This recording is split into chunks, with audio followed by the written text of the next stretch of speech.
You know what drives me crazy? Everyone's obsessing over the wrong number when it comes to retirement. They're asking, how much do I need to save, when they should be asking, how much will I actually spend? And here's the thing that nobody talks about. Your spending in retirement is going to look nothing like your spending today. Nothing. Most people are planning for a lifestyle that doesn't exist, saving for expenses they won't have, and terrifying themselves with portfolio numbers that are completely disconnected from reality. I recently saw another article breaking down retirement spending at different levels, and while the framework was solid, it missed the entire psychological side of retirement spending. Because here's what actually happens. The 65-year-old version of you has completely different priorities than the 45-year-old version planning for retirement right now. Your brain can't accurately predict how your desires will shift, how your energy will change, or how your definition of enough will evolve. And that gap between imagination and reality, that's where all the miscalculation happens. So today, we're going to walk through 3 different monthly spending levels in retirement, not just the numbers, but what that lifestyle actually looks like, what drives those costs, and most importantly, what you're not being told about how spending actually works when you stop working. Hey everyone, I'm Matt. On this channel, I break down personal finance and retirement planning using real data, not fear tactics. I help you build a plan that actually fits your life instead of some generic formula that doesn't apply to anyone. If that sounds useful, hit that subscribe button. Before we dive into specific dollar amounts, we need to talk about the biggest mistake people make when planning retirement spending. They take their current monthly expenses, maybe knock off 20%, and assume that's their retirement budget. Wrong. Completely wrong. And here's why. Right now, if you're in your 40s or 50s, you're likely in what researchers call your peak spending years. You're juggling multiple financial obligations simultaneously. Maybe you've got kids in college or heading there soon. You're paying for a mortgage, possibly 2 cars, full insurance packages, and you're maintaining a lifestyle that matches your working identity. Your weekends are expensive because you're cramming relaxation into 2 days. Your vacations are short but intense because you only have limited time off.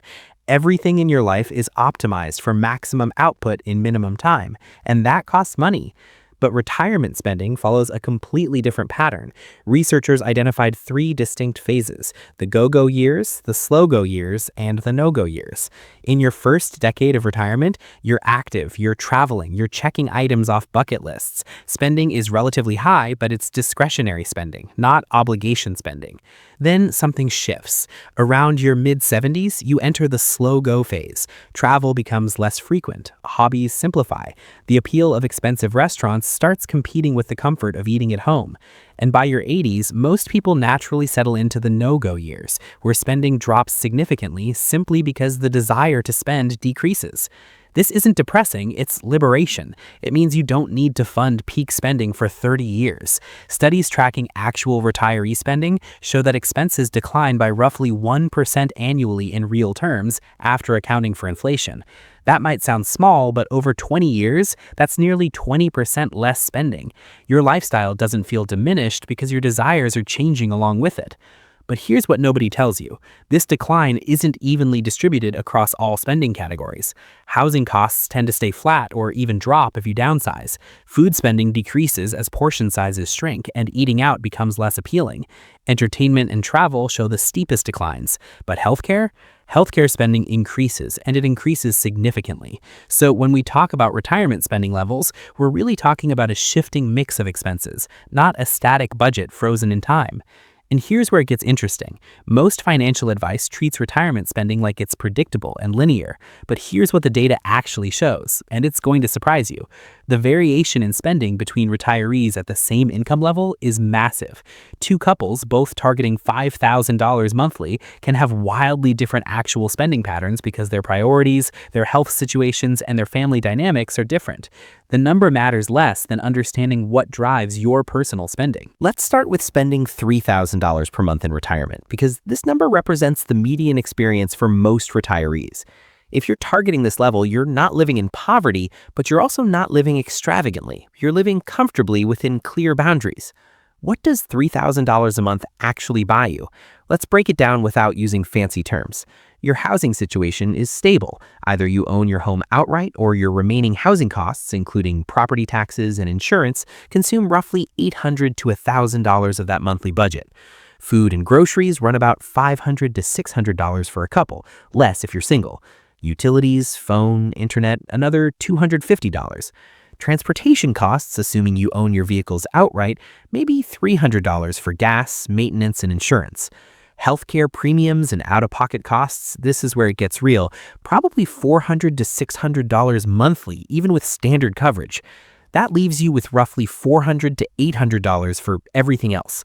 Entertainment, dining out, hobbies, gifts, clothing, home repairs, and the occasional weekend trip. It's doable, but it requires choices.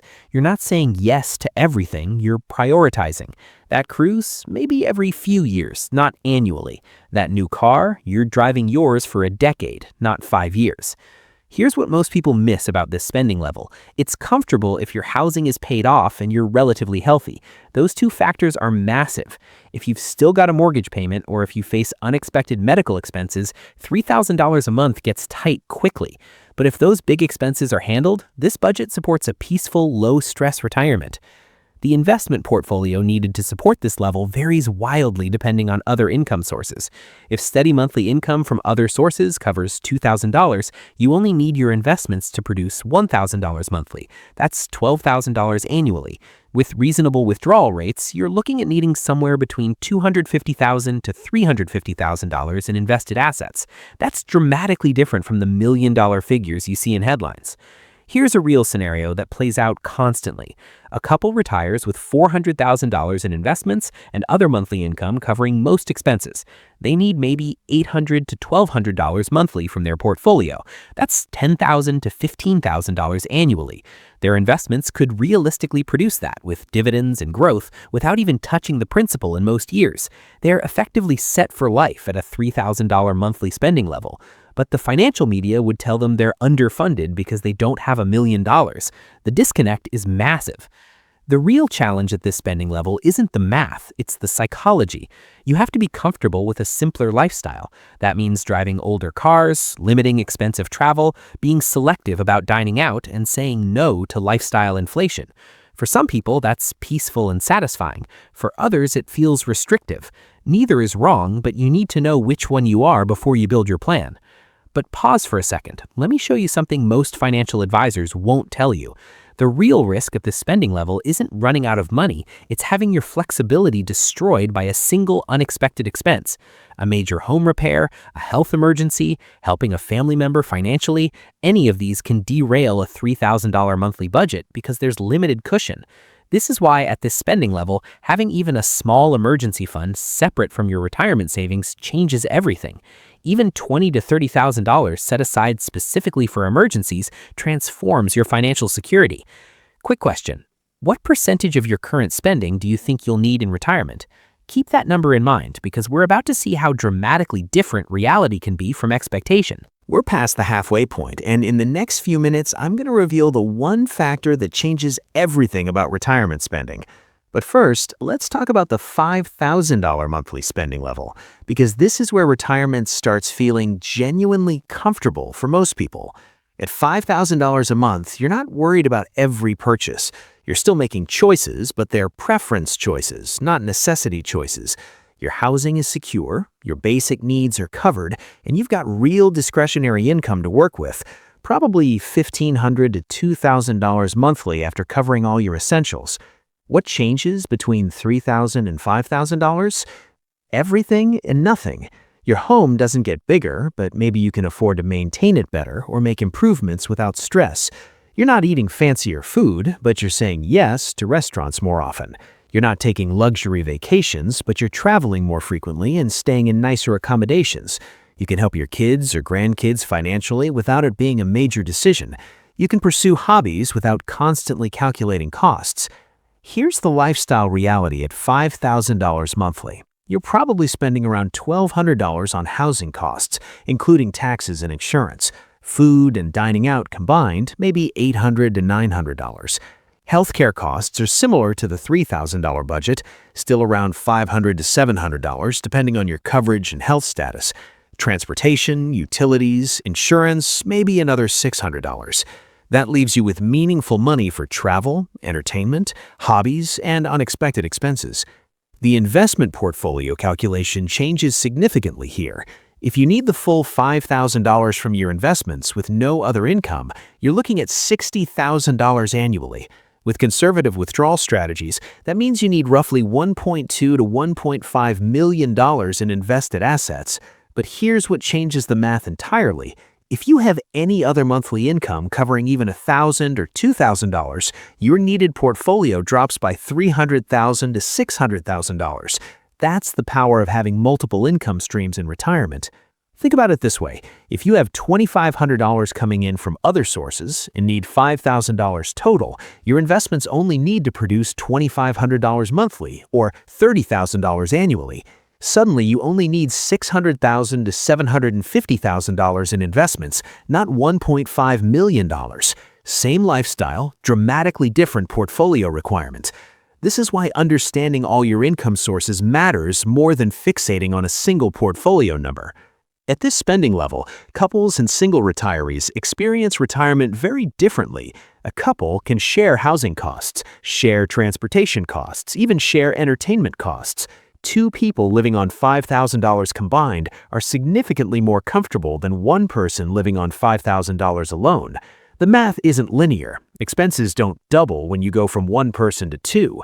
A single person spending $5,000 monthly is living quite well. A couple spending $5,000 combined is living comfortably but not extravagantly. This is why household structure matters so much when planning retirement spending. Here's another dynamic most people overlook. At $5,000 monthly, you have enough flexibility to adjust spending if the market tanks. You could cut discretionary spending by $500 or $1,000 monthly without dramatically impacting your quality of life. That flexibility is valuable. It means you're not forced to sell investments at the worst possible time to cover fixed expenses. You can wait out market volatility because you have room to maneuver in your budget. But there's a hidden multiplier most people miss completely.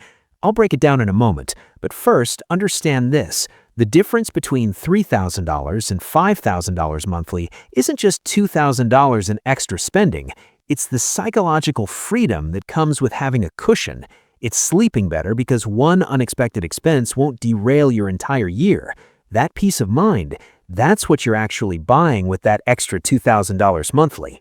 Now let's talk about spending $10,000 a month in retirement. This puts you in roughly the top 15% of retiree spending.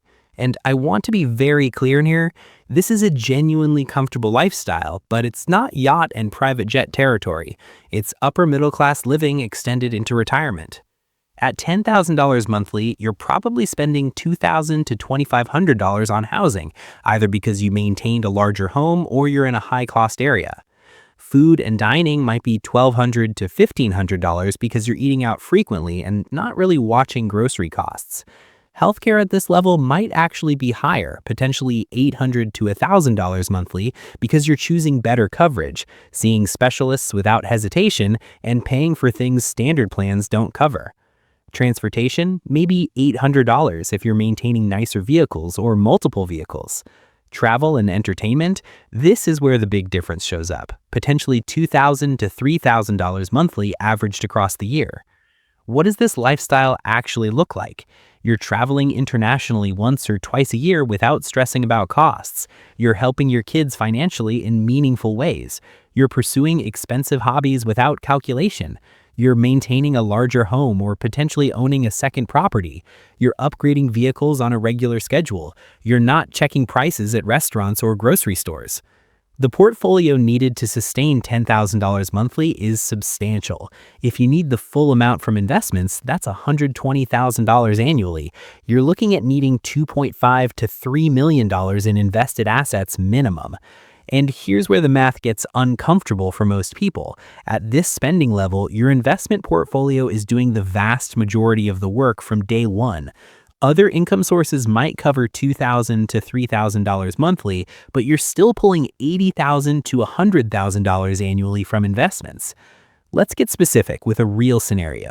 You retire with $2.8 million. You're withdrawing $120,000 annually. That's about 4.3% in year one.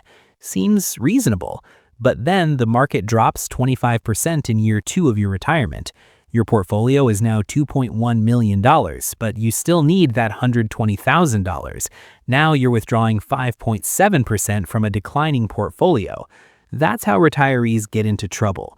The withdrawal rate that seemed sustainable in year 1 becomes dangerous by year 3 because you're selling assets at depressed prices to fund living expenses. This creates a different kind of stress. At $3,000 or $5,000 monthly, if the market drops 20%, it's concerning, but manageable. At $10,000 monthly with a $2.5 million portfolio, a 20% drop means you just lost $500,000 in net worth while still needing to withdraw $120,000 that year. The relationship between portfolio performance and spending sustainability becomes much more direct and much more stressful. You're checking your account balances more frequently. Market volatility directly impacts your emotional state. That's the psychological cost of high retirement spending. Let me be direct with you. The numbers I'm about to share will either relieve you or wake you up. Most people targeting $10,000 monthly retirement spending are underestimating 3 critical factors. First, taxes. If you're pulling $120,000 annually from traditional retirement accounts, you're losing $20,000 to $30,000 to federal and state taxes, depending on where you live. So your gross withdrawal needs to be higher, maybe $145,000 or $150,000 just to net $120,000 after taxes. That changes everything. Second, investment sequence risk. If you retire into a bear market and start withdrawing immediately, your portfolio sustainability drops dramatically. Third, inflation. $10,000 today needs to be $16,000 in 20 years just to maintain the same purchasing power. Your portfolio needs to grow while you're withdrawing from it, and that's a tall order. Here's what we haven't talked about yet, and it's the factor that changes everything regardless of whether you're targeting $3,000, $5,000, or $10,000 monthly. Healthcare costs. And I don't mean regular healthcare costs. I mean the big ones that come out of nowhere. The average couple retiring today can expect to spend roughly $315,000 on healthcare over the course of retirement. That's not including long-term care. If you need assisted living or nursing home care, you're looking at $5,000 to $10,000 monthly on top of your regular spending. Medicare covers a lot, but the gaps add up fast.